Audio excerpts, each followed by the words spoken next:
Donald Trump 47వ అధ్యక్షుడిగా అధ్యక్ష భవనంలో అంటే వైట్ హౌస్‌లో ప్రవేశించిన దగ్గర నుంచి జనవరి 20, 2025 నుంచి ఇవాళ 18 మార్చి 2025 ఇంకొక 2 రోజుల్లో ఆయన ప్రమాణ స్వీకారం చేసి 60 రోజులు అవుద్ది.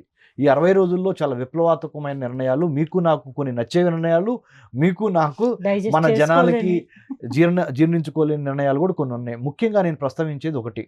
ఆయన ఒక 43 దేశాలని రేపు మార్చి 20 నుంచి 2025 మార్చి 25 నుంచి ఒక 43 దేశాలని మా దేశంలోకి ప్రవేశించాలి అంటే, అమెరికాలోకి ప్రవేశించాలంటే వీసా కావాలి అంటే, నేను ఒక 43 దేశాలను ఐడెంటిఫై చేశాను. ప్రపంచంలో ఉన్న 197 దేశాల్లో 43 దేశాలు మా అనుమతులు, మా రిస్ట్రిక్షన్స్‌ని బట్టి లోపలికి వస్తారే గానీ, ఫ్రీగా అమెరికాకి వచ్చే అవకాశం లేదని చెప్పారు.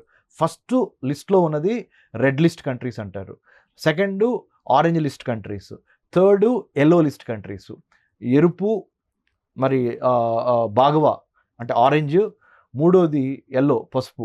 ఈ 3 రకాల కలర్స్ ఇచ్చి 43 దేశాలను విభజించాడు ఆయన. ఈ మొదటి రకం ఎరుపు రంగులో ఏంటంటే, ఈ దేశాల నుంచి ఎట్టి పరిస్థితుల్లోనూ అమెరికాకి మేము వీసా ఇవ్వము.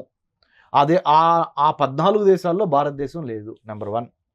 తర్వాత ఆరెంజ్ లిస్ట్ తయారు చేశారు. ఆరెంజ్ లిస్ట్‌లో ఎక్కువ రిస్ట్రిక్షన్స్ పెట్టి వీసాలు ఇస్తామని చెప్పాడు. అందుట్లో ఒక 20 దేశాల వరకు ఉన్నాయి. ఆ 20 దేశాల్లో కూడా భారతదేశం లేదు. నెక్స్ట్ దట్ ఈజ్ ఆరెంజ్ అయిపోయింది. మూడోది యెల్లో లిస్ట్. యెల్లో లిస్ట్‌లో కూడా ఒక 10, 8 దేశాలు ఉన్నాయి. అందుట్లో కూడా భారతదేశం లేదు.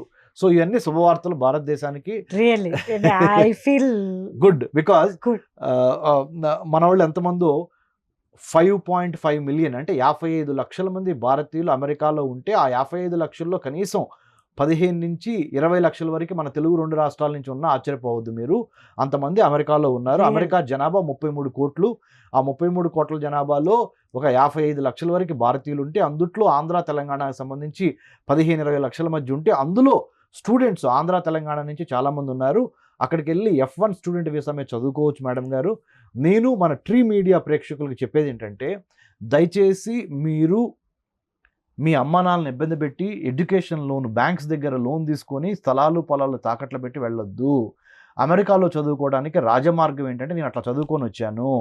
యుఎస్ ఇండియా ఎడ్యుకేషన్ ఫౌండేషన్ అని, యుఎస్ ఇండియా ఎడ్యుకేషన్ ఫౌండేషన్ అని ఒక ఫౌండేషన్ ఉంటుంది. అమెరికాకి భారత్కి మధ్య విద్యా అవకాశాలని పెంపొందించడానికి శాస్త్ర సాంకేతిక రంగాల్లో, science, technology, engineering, mathematics, medicine ఈ రంగాల్లో మన భారతీయులు చాలా గొప్పోళ్ళు. అందుట్లో ముఖ్యంగా ఆంధ్ర, తెలంగాణ స్టూడెంట్స్ చాలా స్మార్ట్ కాబట్టి తప్పనిసరిగా మీకు అమెరికన్ యూనివర్సిటీస్లో అడ్మిషన్స్ వస్తాయి.